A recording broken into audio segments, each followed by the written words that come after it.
Assalamualaikum warahmatullahi wabarakatuh. Guru kita Al-Habib Munzir Al-Musawwar sudah menjelaskan tentang amar ma'ruf nahi munkar. Pemimpin kita baginda Nabi besar Muhammad sallallahu alaihi wasallam adalah tokoh yang paling sukses dalam melaksanakan amar ma'ruf nahi munkar.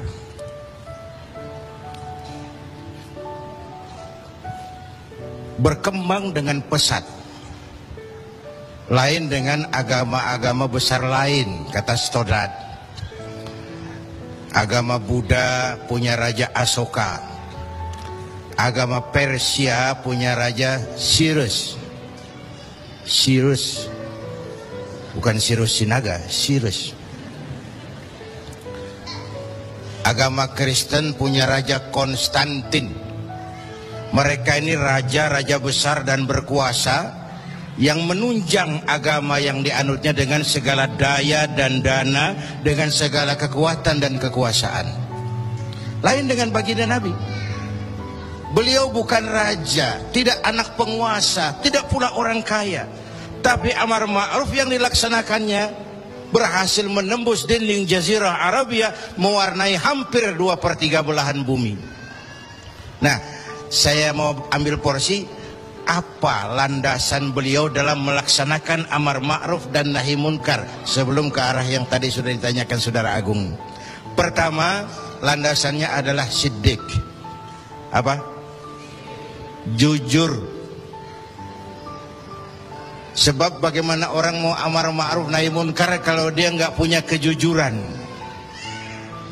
Nabi kita itu lidahnya adalah hatinya, ucapannya adalah perbuatannya, perintahnya dia berwibawa, ajakannya diikuti karena beliau pelaksana pertamanya.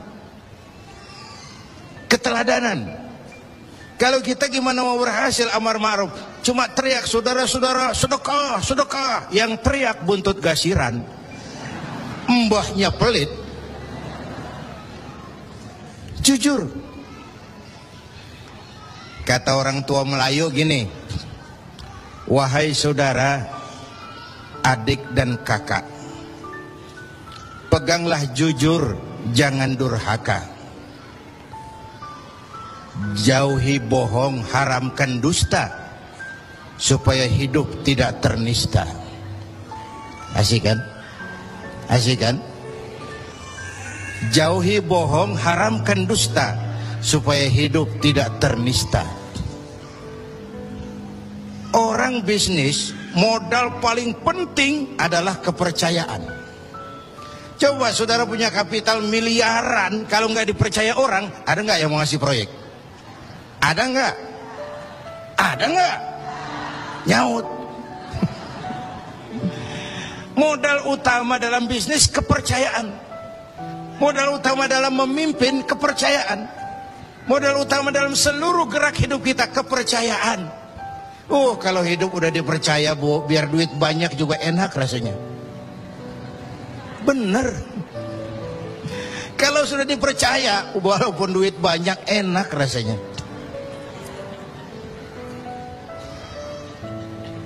Jujur.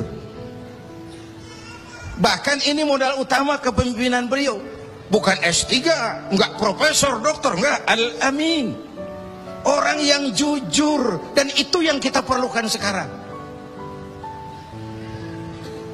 Gayus. Saya lihat bukan saja kasusnya aneh, penanganannya juga aneh. Orang sekali bergayus bisa ngobok-ngobok semuanya. Sekarang banyak yang telinganya pada merah, matanya pada pedas. Begitu dia nyanyi, bagaimana dia merambah kepolisian, merambah kejaksaan, merambah kehakiman.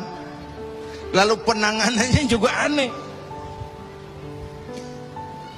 Kayaknya mau terfokus kepada kasus gayusnya, padahal yang terbesarnya adalah mafia hukum dan mafia pajak. Kan itu soal yang paling besar ini. Kita perlu jujur, jangan ada dusta di antara kita.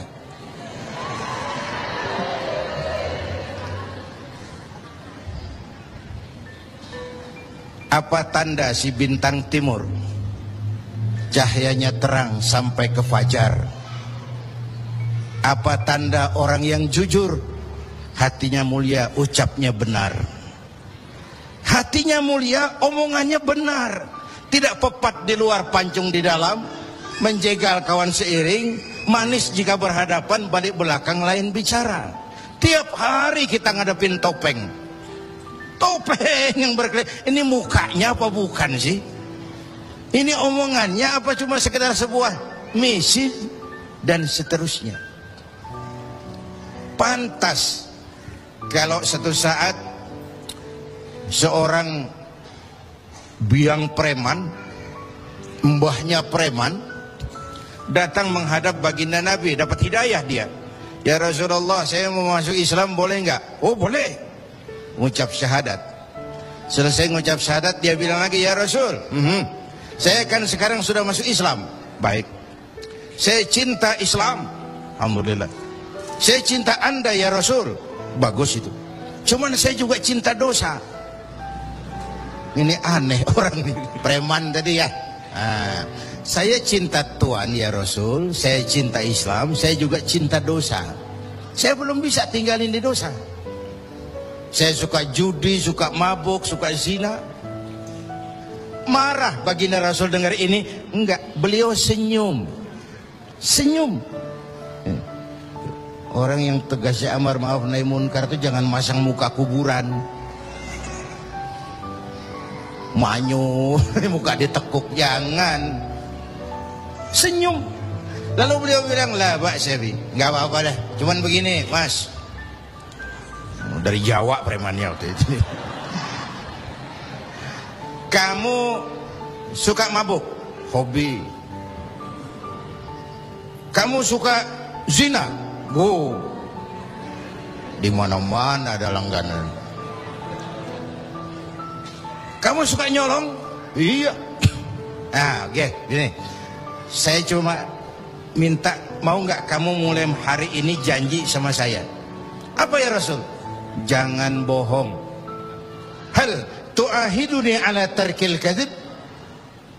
Mau nggak kamu janji satu aja, jangan bohong?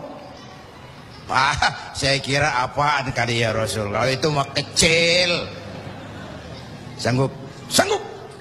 Ayo, saya baiat. Bismillah, mulai hari ini kau janji nggak mau bohong. Janji. Pulang. Sambil pulang di hatinya mikir, ma ashala ma talaba hadzal nabiyul karim. Ini Rasulullah kok gampang banget permintaannya, enteng urusannya. Saya terang-terangan nggak tinggal zina, nggak tinggal nyuri, saya suka mabuk, cuma disuruh nggak bohong. Encer. Dia kira nggak bohong gampang. Dia kira nggak bohong gampang. Padahal Nabi Allah Ibrahim pernah mengeluh, saya seumur hidup 3 kali bohong, saya harus tanggung jawab di hadapan Allah. Padahal bohongnya bohong bener. Seumur hidup 3 kali merasa bohong, bingung Nabi Ibrahim. Kita sehari 16 kali bohong, nyengir aja nyengir, nggak ada bingung-bingungnya. Udah, sambil pulang. Hari berganti minggu, minggu pergi, datanglah bulan. Satu hari dia lagi jalan nih si preman nih, mantan preman nih, ngelihat perempuan cakep, kenalan, dibawa ke rumah, masuk ke kamar, hampir terjadi. Mau zina lagi, hampir terjadi. Dia tegangan tinggi, hampir nyaris. Begitu mau terjadi, ingat, saya udah janji sama Rasulullah nggak mau bohong. Ntar kalau ketemu beliau saya ditanya, kamu masih zina? Nyautnya bagaimana? Nyautnya gimana? Kalau saya bilang iya, saya pasti kena hukum, udah Islam. Kalau saya bilang enggak, saya bohong. Padahal sudah janji nggak mau bohong. Perang ini, iman sama syahwatnya.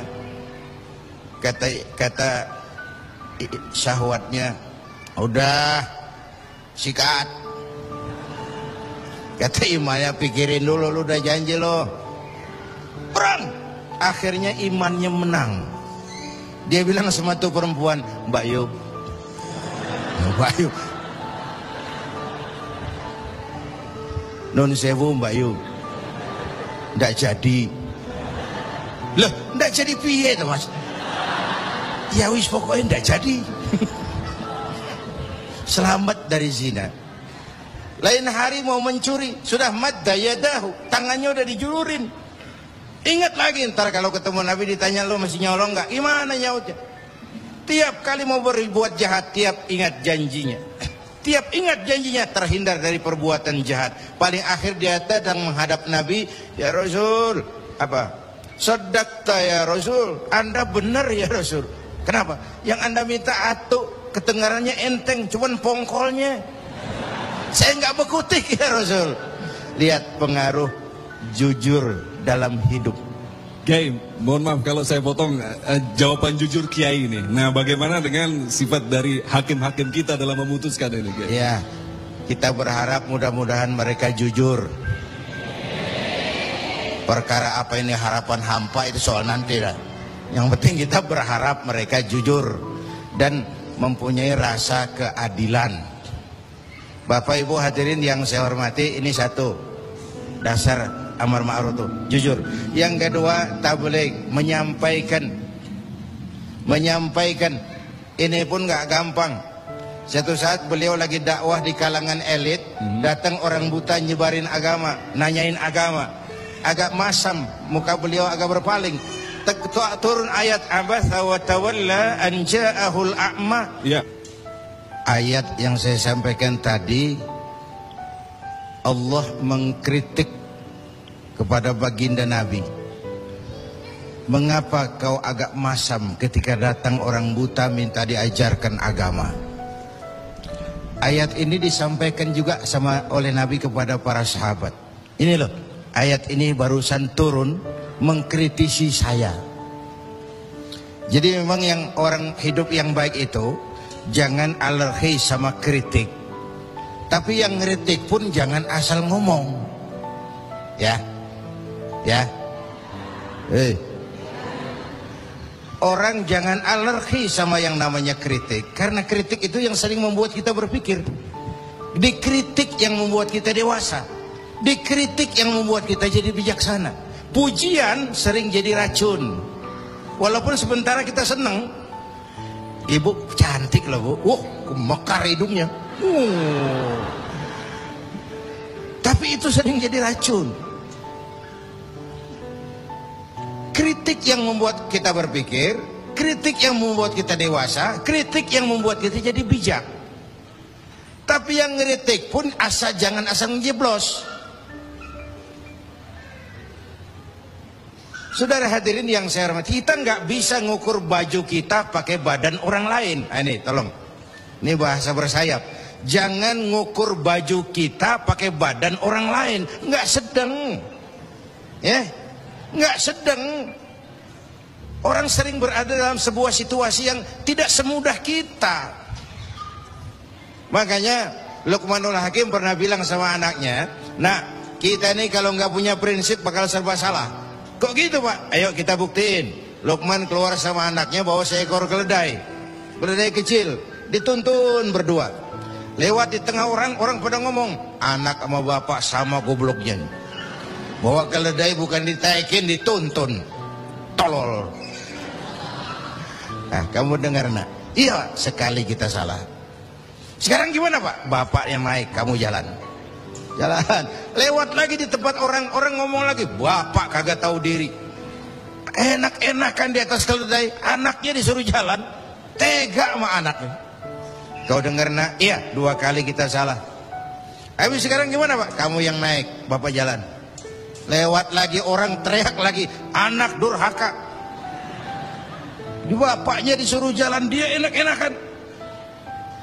Dengar nak? Iya Pak, 3 kali kita salah. Sekarang gimana Pak? Kita naikin berdua yuk. Naik berdua. Sampai di tempat orang banyak teriak lagi, anak sama bapak samanya ini. Tidak punya peri kebinatangan. Masa keledai kecil dinaikin berdua?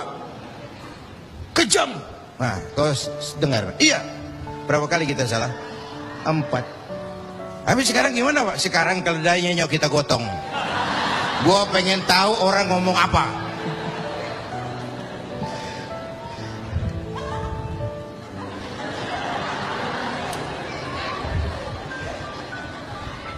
Begitulah Bapak Ibu hadirin, tanpa sebuah prinsip kita sering terombang-ambing. Makanya kita rakyat ini kudu punya filter. Rakyat harus jadi rakyat yang cerdas. Emas pasti kuning. Ya, apa semua yang kuning pasti emas? Rakyat harus cerdas. Ini nyengir tapi mikir nih, ya. Bapak Ibu hadirin yang saya hormati, karena itu kembali kepada sifat menyampaikan, apalagi yang menyangkut hak orang banyak. Orang-orang tua Melayu bilang begini, mengapa orang menembak ungka? Karena merengguh buah embacang. Kenapa orang banyak celaka? Karena serakah dengan hak orang. Anak udang dimakan itik, itik berenang di air timpas. Hak orang jangan diusik. Kalau diusik badan terhempas, hancur. Karena yang menyangkut hakul adami, hak-hak manusiawi itu harus dipenuhi. Tabligh menyampaikan. Ini kan kadang-kadang dari atasnya bagus, di tengah jalan banyak tukang sunat. Turun ke tingkat menengah, ini jalur birokrasi, sunatin. Turun lagi ke bawahnya, sunatin. Turun ke gubernur, sunatin. Turun ke wali kota, sunatin. Turun ke camat, sunatin. Sampai ke rakyat, ujungnya doang dikit bener. Kebanyakan tukang sunat di negeri kita. Belum lagi kerja mubazir. Itu ada pepatah orang Melayu bilang begini, wahai kawan, banyaklah zikir, mengingat Allah, janganlah mungkir. Wahai kawan, banyak berzikir, mengingat Allah, janganlah mungkir. Hindarkan semua kerja mubazir supaya hidup tidak terisolir. Kerja mubazir itu kayak apa? Kayaknya kenal Ja'ronah. Pernah dengar nama itu? 6 km di luar Mekah itu ada Masjid Ja'ronah, tempat kita ngambil mikot ihram kalau mau umrah. Ja'ronah itu perempuan lugu. Lugu ya tipis-tipis sama bego dah. Bego tahu bego? Minum es ditiup, nah tuh bego tuh. Dia kira ngebul panas. Ini Ja'ronah kalau malam nenun kain, siang dia rusakin lagi. Supaya apa? Supaya malam punya kerjaan, nenun lagi. Siang dia rusakin lagi, malam dia tenun lagi. Allah sindir kita dengan peristiwa itu, wala takunu kallati naqadat ghadlaha min ba'di quwwatin ankatha. Jangan kamu seperti perempuan lugu itu yang kalau malam nenun kain, siang dia rusak lagi. Malam dia tenun lagi, siang dia rusak lagi. Jalanan udah bener-bener dipaculin. Supaya apa? Besok punya kerjaan dananin jalanan. Berapa banyak proyek Ja'ronah di Indonesia ini? Tahsilul hasil, mengerjakan yang udah beres. Kan kerja mubazir itu. Bapak Ibu hadirin yang saya hormati, ini soal tabligh. Yang ketiga sidik amanat, yang kedua amanat ya. Yang ketiga tabligh. Amanat itu menyampaikan, bisa menjaga kepercayaan orang, itu penting. Itu amanah namanya. Menjaga amanah itu tugas yang mulia. Sama saja kalau tadi Habib sudah menjelaskan, amar ma'ruf itu hakikatnya nahi munkar. Nahi munkar itu ya amar ma'ruf, cuma beda orientasinya. Tapi dalam pelaksanaannya amar ma'ruf agak lebih tidak beresiko ketimbang nahi munkar. Kalau kita amar ma'ruf, paling-paling orang nggak mau gitu aja. Orang kalau diajak sholat nggak ada yang marah insya Allah, tapi nggak mau ya gitu aja. Tapi kalau dicegah judi, dicegah zina, dicegah judi, oh bandarnya kuat-kuat sekarang ini. Bandarnya kuat-kuat. Jangankan kelas kita, hukum aja bisa dijual beliin, perkara bisa dijual beliin. Tempo hari saya bilang, rakyat kecil kalau mau laporan kehilangan ayam itu kudu jual kambing. Harga laporannya mahal. Nanti berperkara kepengen menang mesti jual sapi. Cuma mau ngurus ayam hilang, kambing hilang, sapi lengit. Itu kadang-kadang ya kita nggak bisa, karena selalu ada permainan dan itu proses. Salah siapa? Ayo kita perbaiki sama-sama. Ini negara-negara kita. Kemerdekaan ditebus dengan keringat, air mata, darah dan nyawa orang-orang tua kita. Membangun negara ini kita biayai dengan uang kita rame-rame. Kita yang bayar pajak listrik, pajak mobil, PBB, uangnya dikumpulin bangun negeri ini. Saya ikut bayar pajak karena saya tidak rela kalau uang pajak itu digunakan cuma untuk studi banding atas nama jalan-jalan. Ya. Lalu dibikin slogan besar-besar, orang bijak bayar pajak, orang pajak ngemplang pajak.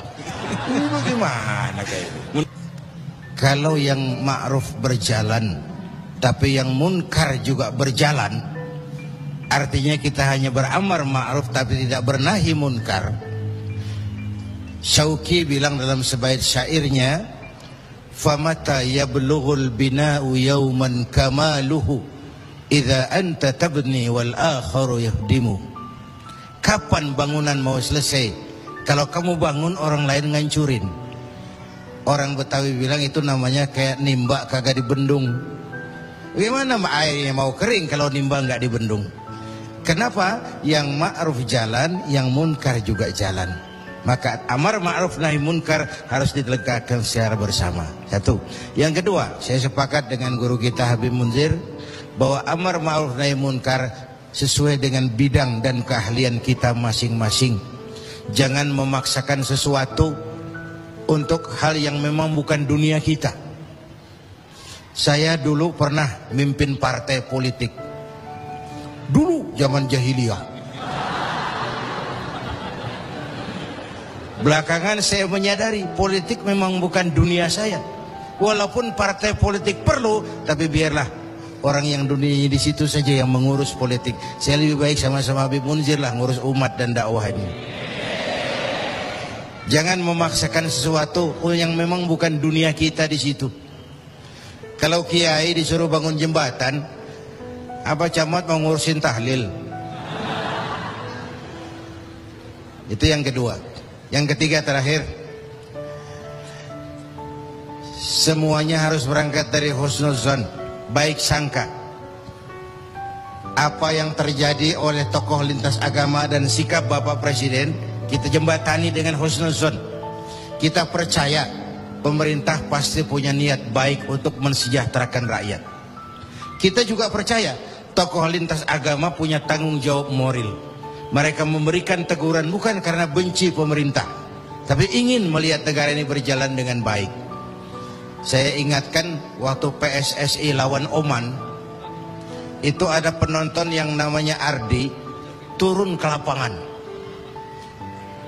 tendang bola ke gawang, untung nggak gol. Waktu ditanya, saya bukan benci sama PSSI, saya bukan mau ngacoin pertandingan, saya cuma greget kenapa sih nggak gol-gol PSSI ini, penalti aja meleset, capek saya greget. Karena itu saya percaya para tokoh lintas agama punya niat yang baik, ingin melihat negara ini berjalan dengan transparan. Kita juga percaya pemerintah punya niat baik untuk mensejahterakan rakyat. Cuma tentu ada berbagai kendala dan diperlukan kesungguhan dan kejujuran. Sekali lagi, kesungguhan dan kejujuran.